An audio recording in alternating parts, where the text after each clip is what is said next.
Hello and welcome to this GCSE Chemistry exam preparation video about bonding, structure and properties. In this video we'll cover the three types of bonding that can occur and the different structures that can form as well as their properties. Chemical bonds are formed so atoms can achieve a full outer shell of electrons. This makes atoms more stable and therefore less reactive. In the periodic table, the elements of group 0 are called the noble gases. That's this column on the right-hand side here.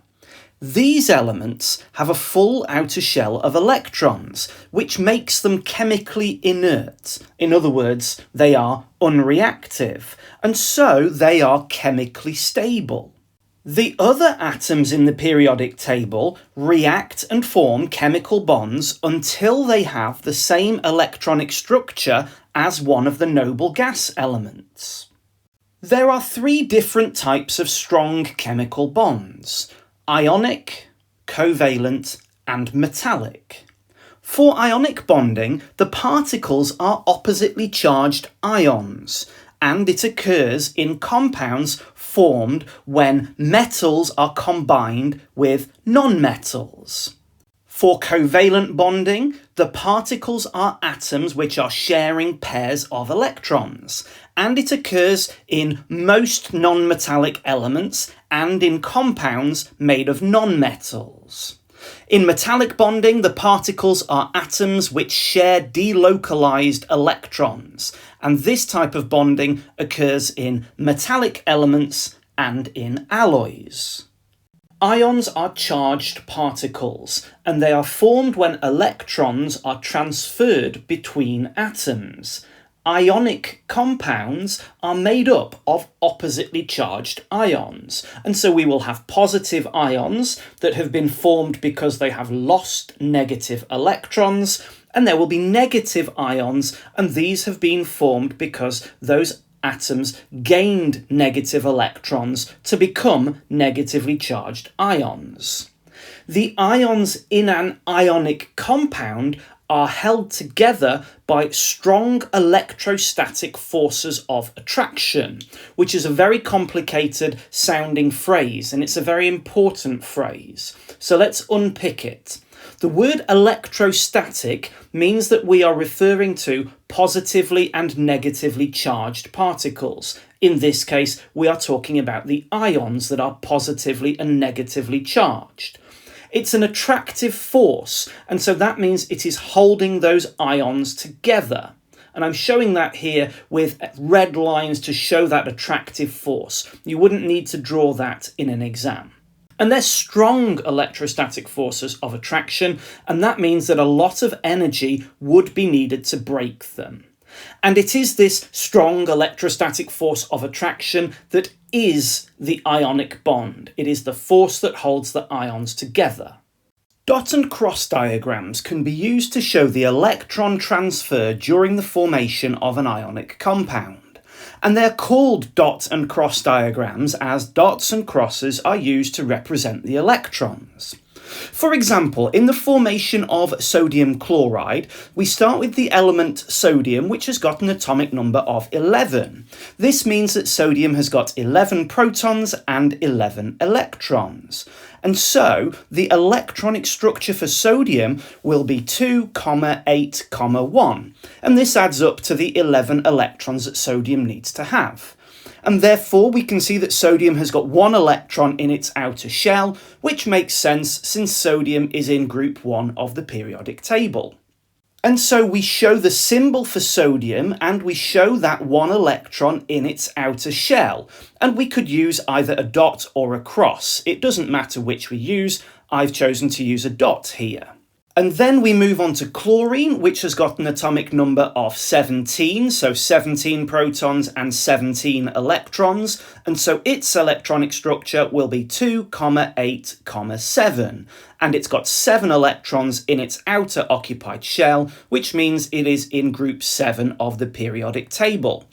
This time, when we show the dot and cross diagram for chlorine, we show those 7 outer shell electrons as crosses since we used the dots for sodium. You'll notice that I'm only showing the electrons in the outer shells of these atoms. That is totally fine for GCSE chemistry. This makes our lives a lot easier and it makes the picture of what's happening much more clear. You can see that neither of these atoms has a full outer shell of electrons, and so what happens when these elements bond together and react is that the one outer shell electron of sodium is transferred to the outer shell of the chlorine. And this means that both of the atoms now have a full outer shell, and you can see this from the electronic structures. Sodium is now 2,8 and chlorine is now 2,8,8. And we can show this in the dot and cross diagram as well. This is sodium, which now has no electrons in that outer shell, and this is chlorine with its 8 electrons that it's got in the outer shell, and we can recognise the electron that chlorine has gained because we're showing it as a dot, whereas the original 7 electrons are shown as crosses. And it's worth pointing out that there's no actual difference between these dots and crosses, it's just demonstrating which atom originally owned those electrons. And finally, it's important to acknowledge that the sodium has lost one negative electron, and so now it will have a charge of 1 plus. And we show this by putting square brackets around the electronic structure and around the dot and cross diagram, and we put a 1 plus charge in the top right outside those brackets. And then in the same sort of way, chlorine has gained one negative electron, and so now it will have a 1 minus charge.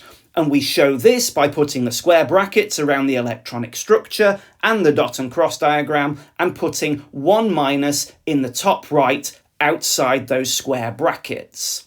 And it's worth noting that this could be a 4-mark GCSE question where you're expected to show the electronic structure of the original atoms and then show the electronic structures afterwards, with the square brackets being all important along with those charges of these ions that have been produced as a result of the reaction between the atoms.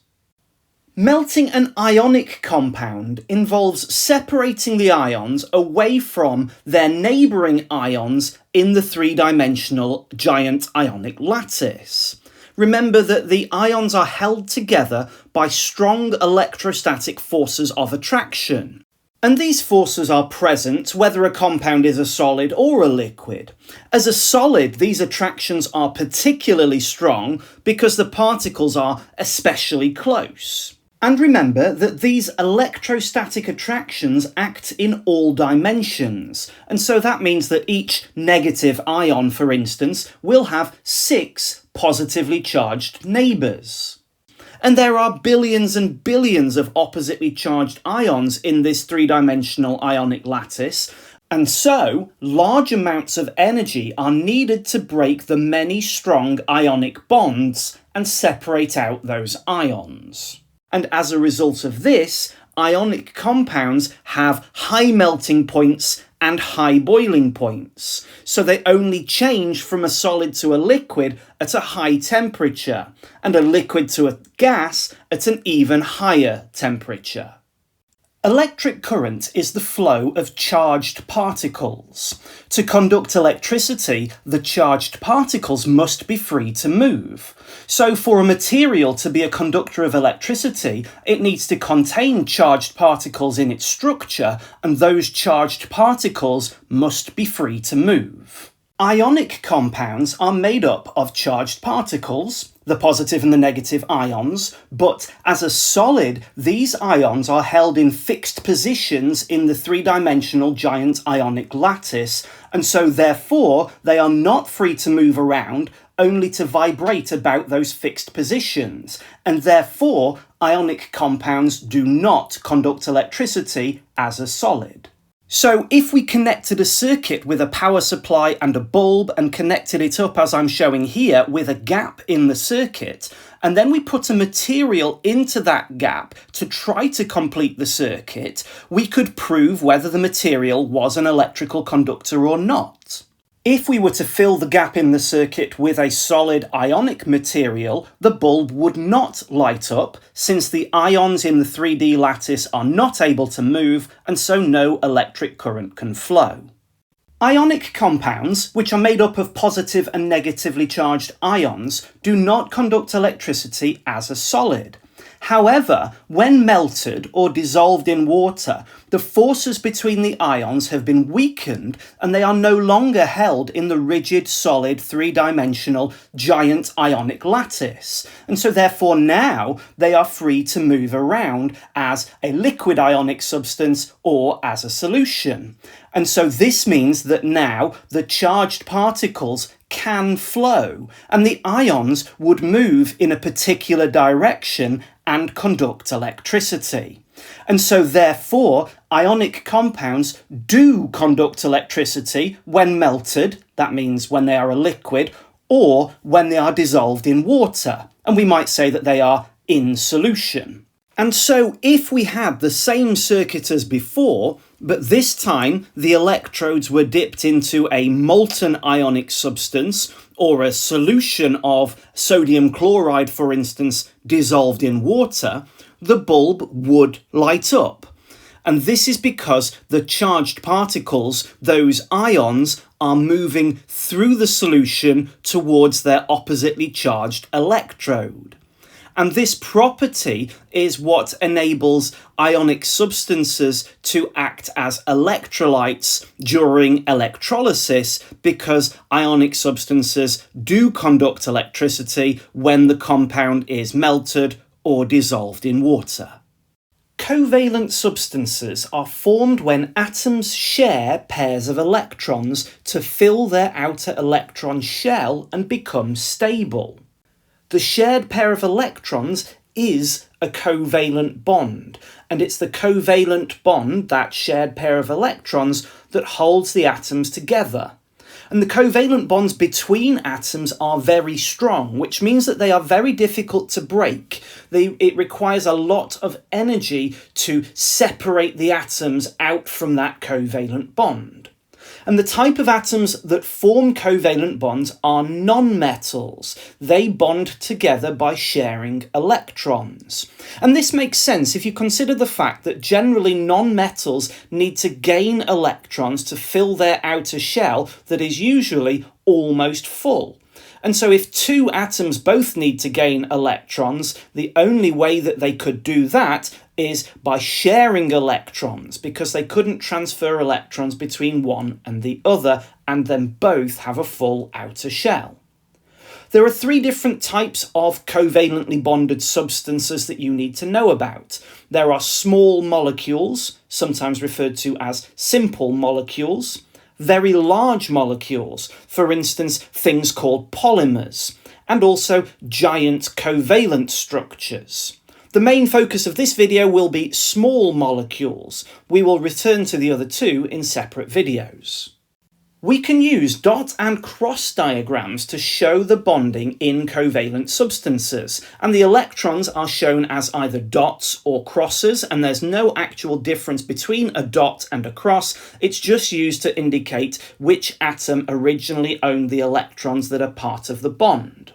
For example, for the dot and cross diagram for the element fluorine, you can see that we've got these circles around fluorine, and each of these circles is representing the outer electron shell of a fluorine atom. The fluorine atom on the left is having its electrons shown as dots, and you can see that fluorine is in group 7 because it's got 7 dots on display, and the fluorine atom that it is being bonded to, its electrons are being shown with crosses, and you can see 7 crosses around that fluorine atom.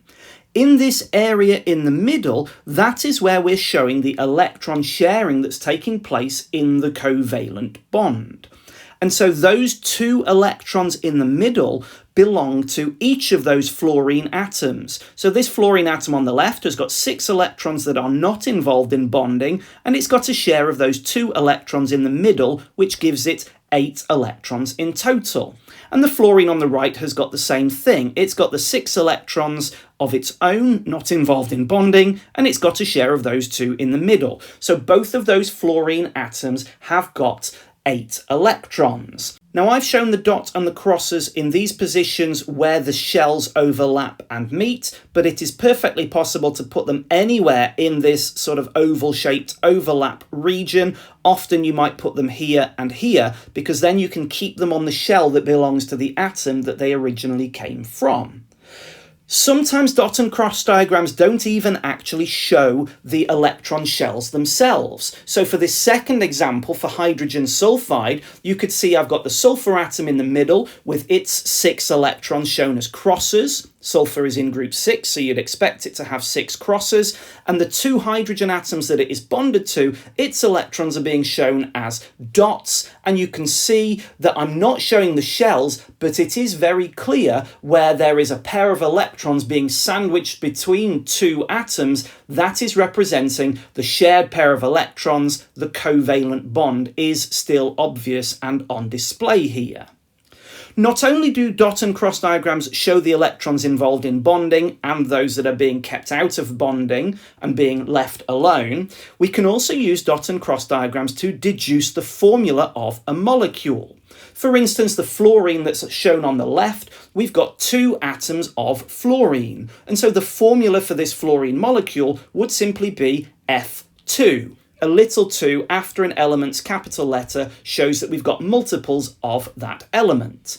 And hydrogen sulfide has got 1 capital S for sulfur, but it's got 2 capital H's for hydrogen. And so the molecular formula for hydrogen sulfide would be shown as H2S. Substances that are made from molecules do not have an overall electric charge, as they contain covalent bonds where electron pairs are shared, and so as a result, small molecules do not conduct electricity. So if we connected a circuit with a power supply and a bulb and connected it up as I'm showing here with a gap in the circuit, and so if we were to fill the gap with some kind of substance made up of simple covalent molecules, the bulb would not light up because the circuit is not complete, and this is because the molecules do not have electrical charge, and so no electric current can flow. When melting and boiling substances made up of small molecules, the particles being separated during the change of state are the molecules. And a molecule is 2 or more atoms chemically joined together by sharing pairs of electrons to form a covalent bond. I'm showing 5 examples of molecules that could make up a particular substance. These types of substance only have weak forces between their molecules, known as intermolecular forces, where inter means between. And so between molecule forces is the literal meaning of their name. And since these forces are weak, they need very little energy to overcome, and so small molecules have relatively low melting and boiling points, which means that substances that consist of small molecules are usually gases or liquids at room temperature, which is taken to be 20 degrees Celsius. And these substances are liquids or gases at room temperature because the molecules that make up the substance have enough energy to overcome the intermolecular forces, those forces between the molecules holding the particles close together. There are 3 properties of diamond that you need to know about, and each of them is caused by the structure and bonding of diamond. First of all, diamond is a very hard substance, meaning it resists being deformed and its surface can withstand penetration, abrasion and scratching. And the reason that diamond has this property is due to its giant structure, where each carbon atom forms 4 strong covalent bonds to other carbon atoms. And these bonds are difficult to break, and this requires a lot of energy to break them. And so as a result, no carbon atoms can move in this rigid 3-dimensional tetrahedral structure. The second property is that diamond does not conduct electricity. And this is because it has 4 covalent bonds per carbon atom in the structure.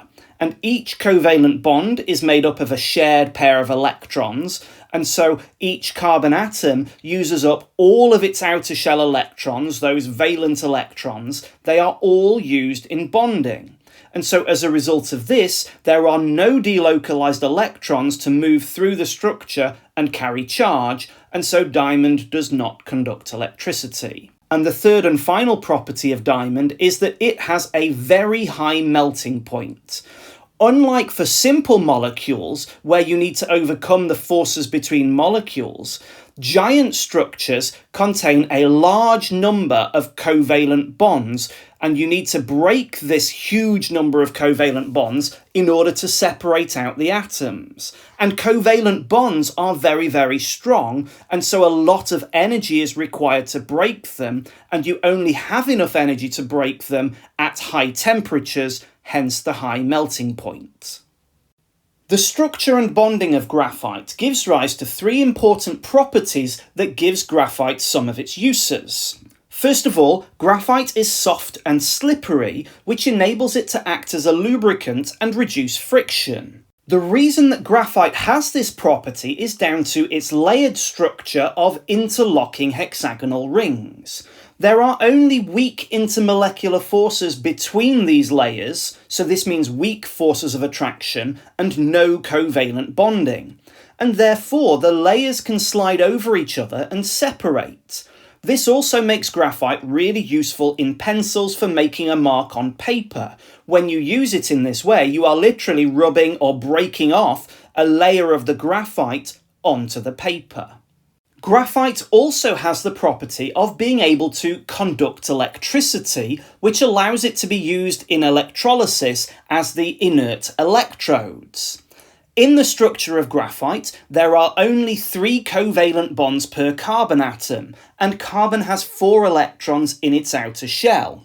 And so 1 electron per carbon atom is delocalized, which means it isn't held in a particular position, and so it can move through the structure carrying electrical charge, because electrons themselves are negatively charged, remember. The final property of graphite is that it has a very high melting point, similar to diamond and other giant covalent structures, for the similar reasons. And the reasons are that there are a very large number of covalent bonds between carbon atoms that need to be broken in order to separate out the atoms. And covalent bonds are very strong, and so they require a lot of energy to break them, and you only have enough energy to break those bonds at a high temperature, hence the high melting point. To understand why pure metals have such different properties to the alloys that we can make from them, we need to look at the structure that they have. On the left-hand side here, we've got pure metals, and the pure metals you can see have only one type of atom. That's what we mean by pure. And as a result of this, these atoms of the metal are arranged in nice rows. And these rows are all very regular, and that's because all of the atoms are the same size. And so because these rows or layers are so regular, if you were to hit them with a hammer or press them, you can change their shape. And that's what malleable means. You can change their shape without breaking them or cracking them. And that's also what makes pure metals very soft. In contrast, for an alloy, you've got your original metal, but you've also got at least one other type of atom. And crucially, as you can see from my picture, this second atom is a different size. It's not always smaller, sometimes it can be a larger atom. But as a result of the atoms that are now present in this mixture all being different sizes, the layered structure has been distorted or disrupted. It's certainly no longer regular. And so as a result of that, there aren't really any layers, and so the atoms don't slide past each other as easily as in the pure metal. And this then means that they won't be so malleable. They will in fact be much harder than pure metals and be less easily shaped. The electrons in the outer shell of metal atoms are delocalized. And this means that they are no longer in their shell, which is a relatively limited space for them to occupy, and this means that these electrons are free to move through the whole structure. And it's really important to describe their movement as moving through the whole structure rather than any alternative word for through. And you can see this from the two diagrams that I'm showing here. On the left-hand side, I'm showing 8 atoms of a metal, and their outer electrons are shown, as is their outer electron shell, as a solid circle. On the right-hand side, that outer shell has been removed because all of those outer shells are merging together and the electrons that were in them have now been delocalized, which means that they are free to move. And the metal atoms have lost a negative electron, and so technically now they are positively charged ions. These delocalized electrons are free to move through the structure, and so technically they could be anywhere in the metal.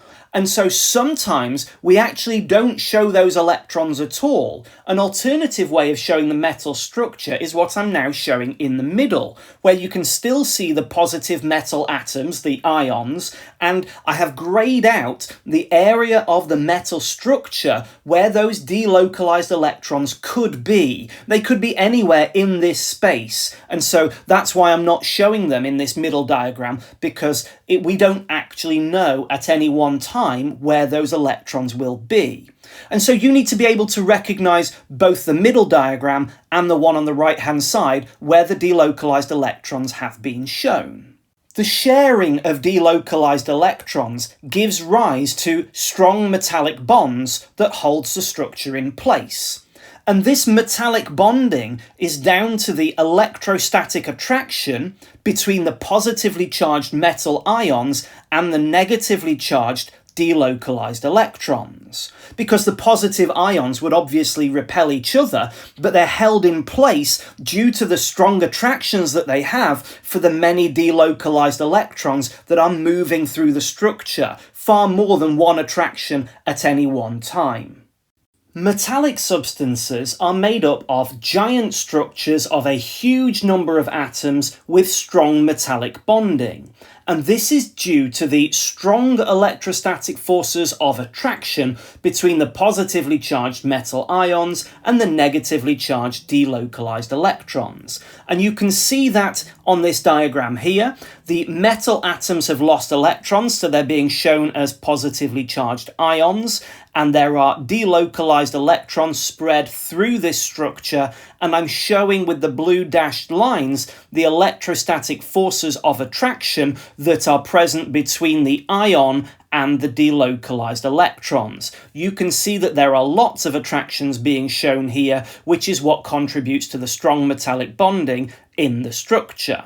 As a result of this, metals have high melting points and high boiling points, since a large amount of energy is needed to overcome the electrostatic attractions which constitute these strong metallic bonds, and makes the particles in a metallic substance very difficult to separate. Metals are good conductors of electricity because the delocalized electrons can carry electrical charge through the metal. Don't forget that all-important word, through. If we take a look at a zoomed-in cross-section of a metal, we can see the metal atoms that have lost electrons to form positive ions, as well as the delocalized electrons in the metal structure, which are free to move. When we turn on an external direct current, the electrons will all move through the structure in one direction, and this is because they are negatively charged, and so they will all be attracted and move towards the positive terminal. Remember, I'm only showing a small cross-section of a metal here. In one copper wire, there would be billions and billions of delocalized electrons. Nanoscience is the study of materials on the nanoscale, so really, really small. Specifically, nanoscience is referring to structures that are between 1 and 100 nanometers in size. So nanoscience is the study of nanoparticles, which are particles made up of a few hundred atoms. There are about 100 different types of atoms, and their diameter will vary, but it is taken to be about 1/10 of a nanometer, so 0.1 nanometers. There are many different molecules, so their diameter will vary, but it is generally less than 1 nanometer for small molecules. Nano is often used in the wider world as a prefix to imply something is smaller than normal. However, nano as a prefix actually has a particular scale. It means a billionth of something. And so when considering length, 1 nanometer is a billionth of a meter, or 10 to the minus 9 meters, or we might write 1 times 10 to the minus 9 meters in standard form. We know that atoms are the building blocks of matter. They are the smallest unit that makes up everything around us. When lots of atoms come together, they form materials with specific properties known as bulk properties. The melting point of a material, its thermal and electrical conductivity are examples of bulk properties. One metal atom, one atom of copper for instance, cannot conduct electricity. Conductivity is a bulk property, which means it only arises because of the interactions and arrangements of many atoms or molecules or ions together. And so while individual atoms are crucial, it's their collective behaviour that gives materials their bulk properties. Nanoparticles may have properties different from those of the same material in bulk due to their high surface area to volume ratio. For instance, nanoparticles might be more reactive because there are more atoms exposed at the surface. Nanoparticles might be stronger and harder due to their tiny size, leading to fewer defects at the surface of the material. And finally, some nanomaterials conduct electricity better than their bulk forms. The most important property of nanoparticles is their high surface area to volume ratio, and that's the property of how big something's surface area is compared to its volume. And this is something that you need to be able to understand, but also to be able to calculate, and that's what I want to show you here. So if we take a cube whose dimensions are 10 centimetres for all three, we could work out what the volume of this cube is by taking A cubed, where A is the dimension or the length of the edge. And so the volume of this cube would be 10 multiplied by 10 multiplied by 10, which is 1000 centimetres cubed.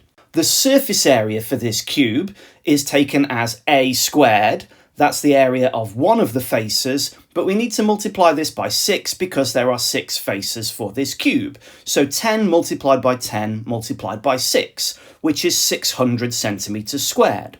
And the surface area to volume ratio is calculated by taking that surface area and dividing it by the volume. And so we have 600, we need to divide that by 1000, and that gets us an answer of 0.6. And you might be asked to write this as an actual ratio though, so the surface area to volume ratio is 0.6 for the surface area to 1 for the volume. We can calculate the surface area to volume ratio for this new cube that is representing our nanoparticle in the exact same way as before. The surface area was 6 and the volume was 1, so the surface area to volume ratio is calculated by taking 6 and dividing it by 1, and we get an answer of 6, which then as a ratio is represented as 6 to 1. And this is for the nanoparticle as compared to the original particle, which is representing a fine particle, that had a ratio of 0.6 to 1. And hopefully you can see that as the sides of the cube decrease by a factor of 10, the surface area to volume ratio for the cube increases by a factor of 10. And that tells us that the smaller and smaller we make our cubes, the larger and larger the surface area to volume ratio will be. You do not need to know specific examples of the uses of nanoparticles beyond the 6 I'm showing here, but you need to be able to consider the advantages or the disadvantages of the use of nanoparticulate material. It could be that you're given extra information to help you to evaluate the use of nanoparticles for a specific purpose. In general, nanoparticles have a higher surface area to volume ratio than the same material in bulk, and so that allows you to use smaller quantities for the same effect. So in other words, less mass is needed of this material compared to normal particle sizes. And these are the big two advantages, and I'd encourage you to focus on these in an exam question. Depending on the situation, it might be appropriate to discuss some improvement to the properties, for instance, nanoparticles being stronger or lighter, or enhanced precision of using nanoparticles. These benefits do need to be carefully weighed up against the hazards in an unbiased way. Disadvantages of the uses of nanoparticulate materials stem from the fact that nanotechnology is relatively new, and so there is some uncertainty relating to their use. There are some possible risks that do need exploring in greater depth. For instance, risks to our health. Since these nanoparticles are very, very small, it could be that they could be inhaled and then absorbed in our lungs. Or they could just be absorbed through our skin into our body in a way that coarse particles couldn't. And if so, would they be toxic? These things do need further research. It could also be that they might accumulate in the environment, or there could be other unknown long-term effects that all stem from the fact that nanoparticles are relatively new technology.